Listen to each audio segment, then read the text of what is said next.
তিনটে তেল ডাগো, দুটো সরষো, হাজি বাবু, দুটো সাদা তেল। হাজি বাবু।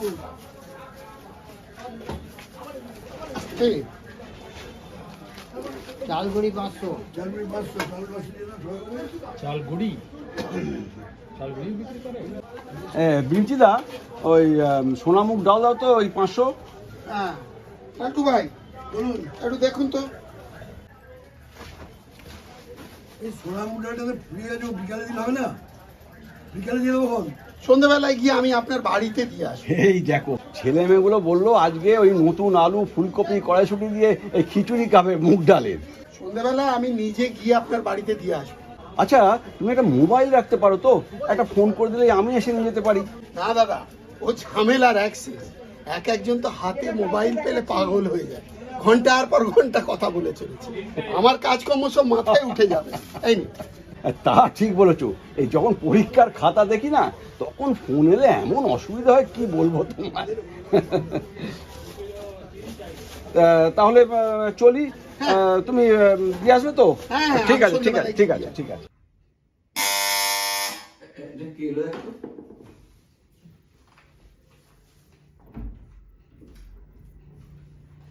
বলা যা, এই যে আপনার সোনামুখ ডাল।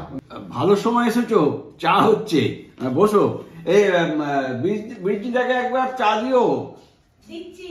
হ্যাঁ বলো। আর ঠান্ডা হ্যাঁ। পড়েছে, ভোরবেলায় উঠতে হচ্ছে, দোকান খোলা। উফ, তাও তো বোধ হয় আজকে একটু কম আছে কালকের থেকে। হ্যাঁ একটু কম। হ্যাঁ এই নাও না চা নাও। আবার এই নাও। প্লেট কেন? ঠিক আছে ঠিক আছে ধরো ধরো। কাল কিন্তু দোকান বন্ধ থাকবে। কেন? কাল একটু চিড়িয়াখানায় যাব, বর্ধমানে। আরে কলকাতার চিড়িয়াখানা ছেড়ে বর্ধমানের রমনা বাগানে কেন? কলকাতার চিড়িয়াখানায় ছোটবেলা থেকে বহুবার গেছি, কতবার যে গেছি তার ইয়ত্তা নেই। রমনা বাগানটা একবারও যাওয়া হয়নি। তা ভালো।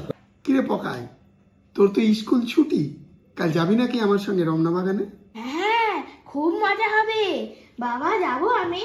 হ্যাঁ তা যা না, ঘুরে আয় না, তো স্কুল তো ছুটি, ঘুরে আসাও হবে। যা যা। তাহলে কাল সকাল সকাল চলে আসবো, কিন্তু তুই রেডি হয়ে থাকিস কেমন?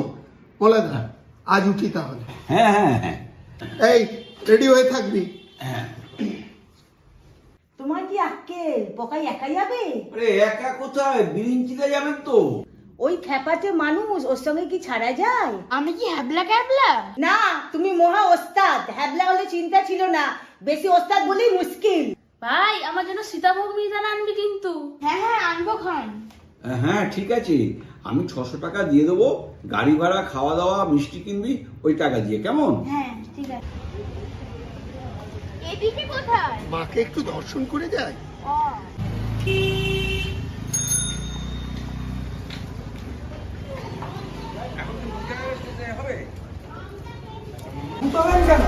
গুতলেন কেন? আমি গুতলাম? আপনি তো আমাকে গোত্তা মারলেন। উনি আমাকেও ধাক্কা মেরেছেন।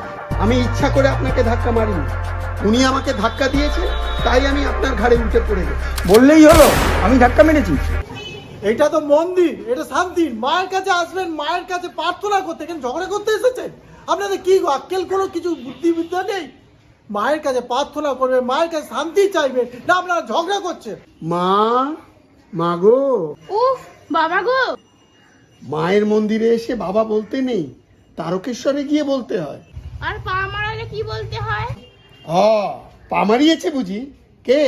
নিশ্চয়ই ওই বিটকেল লোকটা। না, আপনি মারিয়েছে। ও ভিড়ের মধ্যে একটু আধটু হয়ে যায়। আমার পায়ে ধুলো লেগে গেল। আহা, অত অত্রাই হচ্ছ কেন? শিগগিরই চলো, ট্রেন ধরতে হবে।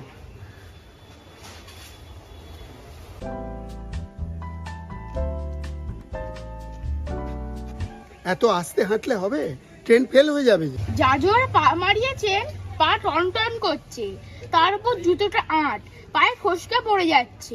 নতুন জুতো বুঝি? পুজোয় কেনা? হ্যাঁ। ঠিক ধরেছি। কপা হেঁটেছো জুতোটা পরে যে আলগা হবে?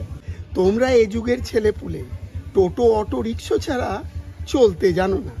আমাদের সময় আমরা মাইলের পর মাইল হাঁটতাম। স্টেশন পর্যন্ত হাঁটতে পারবো না, টোটো চড়বো। ওই শুরু হয়ে গেল। এটা কি হচ্ছে? টিকিট কাটবো। ছি ছি ছি ছি ছি ছি, তোমার বাবা স্কুলের মাস্টারমশাই, তুমি কিচ্ছু শেখোনি। আমি কি করলাম? বড়রা সঙ্গে থাকলে ছোটদের খরচা করতে নেই।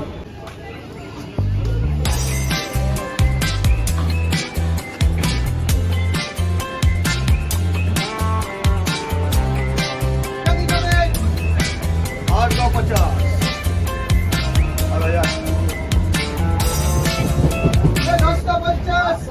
কমলা হবে, কমলা। জিরে ভাজা খাবো। না, বাইরের খাবার একদম নয়। আলু চিপস খাই। মুড়ি খাবে।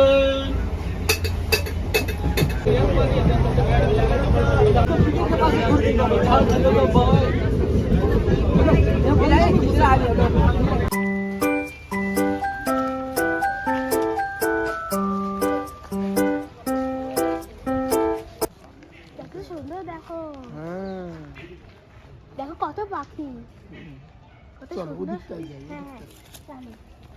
আমরা কিছুটা পায়ে হয়ে যাবে দাদু। আমরা তো নির্বাণে আছি, তারপরে ওই দেখো চিতা, হ্যাঁ ওই ওই দেখো যে। ল্যাগ রাখলো। হ্যাঁ, রয়্যাল বেঙ্গল টাইগার এবারে নেই। হ্যাঁ, দেখছে আবার আমাকে। এই দেখো, গাছের গায়ে সব নাম লেখা আছে। এটা সেগুন গাছ।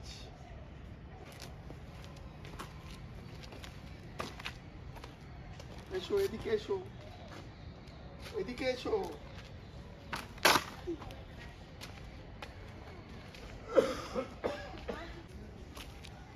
কই কুমির?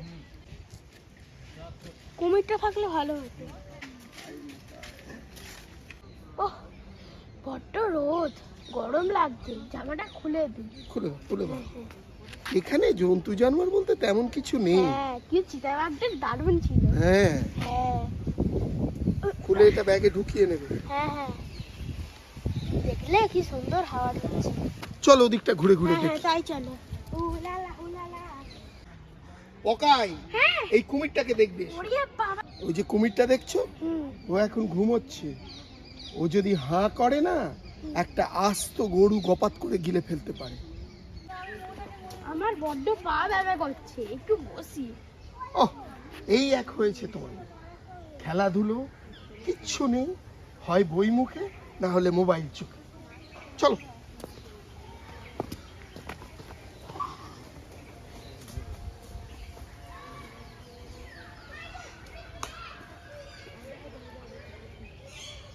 কুমিরটা আমার ভালো লাগেনি, বড্ড অসার ভাবে পড়ে আছে। জানো তো, এই কুমির সম্পর্কে আমার একটা রোমহর্ষক গল্প জানা আছে। গল্প কেন বলছি, সত্য ঘটনা। কি ঘটনা? সুন্দরবনে আমার এক পিসির বিয়ে হয়েছিল। সেখানে বাঘ কুমির একেবারে জল ভাত, নিত্যই আসে যায়। তখন আমার বয়স এই তোমার মতনই হবে। 12 বছর? হ্যাঁ, তো তো যা বলছিলাম, তো সেই সুন্দরবনে দিলু সর্দার নামে একজন লোক ছিল। দিলু? হ্যাঁ, তাকে আমরা সবাই দিলু কাকাই বলতাম। ছোটবেলায় ওই দিলু কাকা ওর মায়ের সঙ্গে একটা দাঁতের ডাক্তারের চেম্বারে যেত। সেখানে ওর মা ওই ঝাঁটপাটের কাজ করত, আর দিলু কাকা ছোট্ট একটা টুলে বসে থাকতো। সে তখন ছোটই ছিল? হ্যাঁ, বসে বসেই সে দাঁতের ডাক্তারি শিখে গেছে। হ্যাঁ, কিন্তু বড় হয়ে সে ডাক্তারি করতে পারেনি, সার্টিফিকেট নেই তো। তাই সে বড় হয়ে একটা পর্যটকদের লঞ্চে রাঁধুনির কাজ নিয়েছিল, বুঝলে। তো একদিন রান্না করছে, ডালে ফোড়ন দিচ্ছে, হঠাৎ একটা কুমির এসে, সে কি? হ্যাঁ, লেজ দিয়ে এমন লঞ্চের গায়ে ঝাপটা দিল, লঞ্চটা পুরো হেলে গেল। আর গরম ডালের কড়াই শুদ্ধ দিলু কাকা পড়লো জলে। এ বাবা, পুড়ে যায়নি তো? আরে শোনো না, লঞ্চে তো তখন সবাই ভয় কাট। দেখলো কুমিরটা সবে হাঁ করেছে দিলু কাকাকে গিলবে বলে, কিন্তু কি যে হলো, কুমিরটা হঠাৎ ভুস করে জলে তলিয়ে গেল। হ্যাঁ, হ্যাঁ, তারপর? দিলু কাকা আমাকে বলেছিল, বুঝলি বিরিঞ্চি, তুই বললে বিশ্বাস করবি না, কুমিরটা যখন হাঁ করেছিল দেখি ওর কষের দাঁতে পোকা লেগেছে। মাড়িটা আলুর মতো ফুলে গেছে। তখনও আমার হাতে সাঁড়াশিটা ধরা। তুই রান্না করে ভাই? হ্যাঁ, ও দেখে বড্ড মায়া হলো রে। দিলাম পটাং করে দাঁতটা তুলে। কুমিরটা খুশি হয়ে মুখ বন্ধ করে জলের তলায় তলিয়ে গেল। দারুণ গল্প। আমি তো ভাবতেই পারছি না এমনও হয়। আরে বলেছিলাম না, ছোটবেলা থেকে দিলু কাকা দাঁতের ডাক্তারিটা শিখে হ্যাঁ, তো নিয়েছিল। বললে তো। যদিও লঞ্চের অন্য লোকেরা এইসব বিশ্বাস করেনি, তারা বলছিল ওই ফুটন্ত ডালের কড়াই কুমিরের চাঁদিতে পড়ে ফোসকা পড়ে গেছিল, তাই কুমির পালিয়ে গেছে। বড্ড খিদে পাচ্ছে। আহা, হবে হবে, চলো চলো পটাপট আর কয়েকটা দেখে নি, দেখিয়ে বেরোবো। চলো। চলো।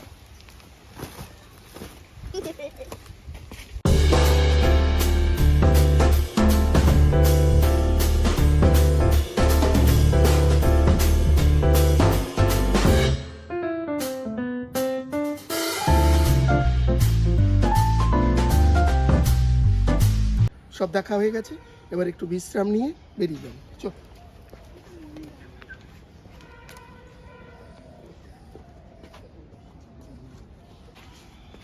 ওই কুমিরটার পিঠে বসলে ভালো হতো। পাগল নাকি? কপাত করে গিলে ফেললে তখন কি হবে? কাঠের কুমির। ঘোড়ার ডিম। এখানে রয়্যাল বেঙ্গল টাইগার নেই, বুঝলে? মনটা খারাপ হয়ে গেল। জানো তো, ছোটবেলায় আমার বাঘ পোষার খুব ইচ্ছা ছিল, এখনো যে নেই তা না।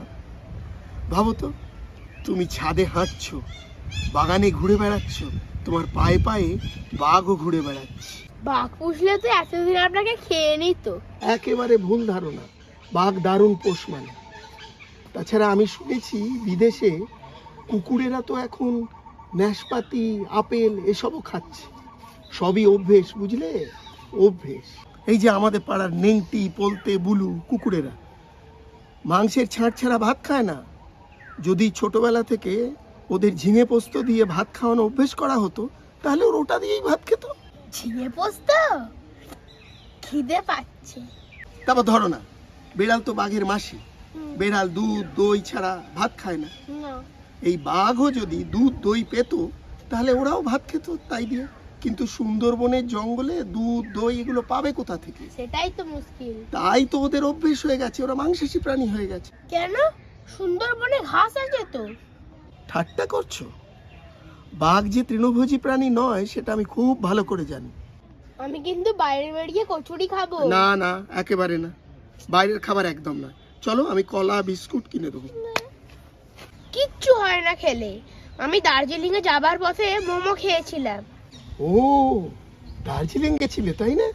ওখান থেকে তো এভারেস্ট স্পষ্ট দেখা যায়। মাউন্ট এভারেস্ট নয়, কাঞ্চনজঙ্ঘা দেখা যায়। বললেই হলো, এভারেস্ট সব থেকে উঁচু পাহাড়, সেটা দেখা যায় না, আর কাঞ্চনজঙ্ঘা ছোট পাহাড়, সেটা দেখা যায়। আরে এই ছোড়া, তুমি কি তোমার পাড়াতে খালি একতলা বাড়ি দেখতে পাও? তিনতলা বাড়ি চোখে পড়ে না? মহা মুশকিল তো। বুঝলে, ছোটবেলায় আমার খুব ইচ্ছা ছিল সাইকেল করে এভারেস্ট যাব। ধ্যাৎ, সাইকেলে চড়ে আবার এভারেস্ট যাওয়া যায় নাকি? কেন যাওয়া যায় না? তুমি জানো না, দু চাকায় যদি বিশ্ব ভ্রমণ হতে পারে, দু চাকায় কেন এভারেস্ট বিজয় হবে না? আমি তো চলে গেছিলাম অনেকটা। তারপরে কি হলো? তারপরই তো ঘটলো বিপত্তি। কি বিপদ? আরে সাইকেল নিয়ে অনেকটা চলে গেছিলাম, হঠাৎ সামনের চাকাটা ফটাস করে ফেটে গেল। এ বাবা। এবার সেই সাইকেল নিয়ে আমাকে নিচে নেমে আসতে হলো। আশেপাশে তো কোনো সাইকেল সারানোর দোকান নেই, চারিদিকে ধু ধু বরফ। অগত্যা সাইকেল নিয়ে নিচে নেমে এলাম। একটুর জন্য রেকর্ডটা ফসকে গেল, বুঝলে? না হলে পরের দিন সকালে কাগজে ছবি ছাপা হতো, নাম বেরোতো, বাঙালির ছেলে বিড়িঞ্চি চক্রবর্তীর দু চাকায় এভারেস্ট বিজয়। আমি একটু বাথরুম যাব। চলো, আমি নিয়ে যাবো তো। আরে, আপনি নিয়ে যাবেন কেন? কাছেই তো, আমি একাই যাচ্ছি। আচ্ছা, তাহলে চট করে ঘুরে এসো।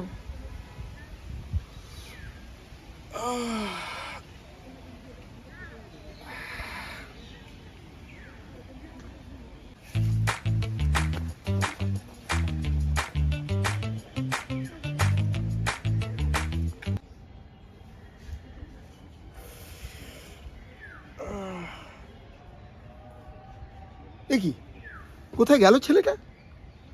আরে নিঘাত কোনো খাঁচার সামনে দাঁড়িয়ে আছে, দেখি তো ওদিকে।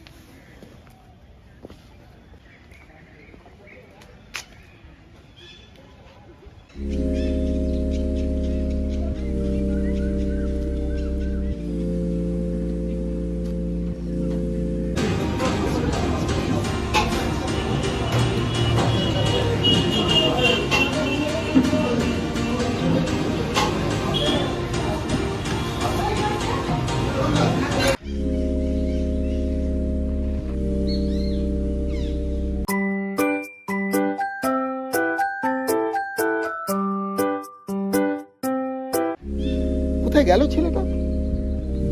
আরে আমাকে না বলে বেরিয়ে গেল। এবার তো তাহলে থানা পুলিশ হবে। আমি মলয়দাকে কি করে মুখ দেখাবো? না, গেটের কাছে অপেক্ষা করি।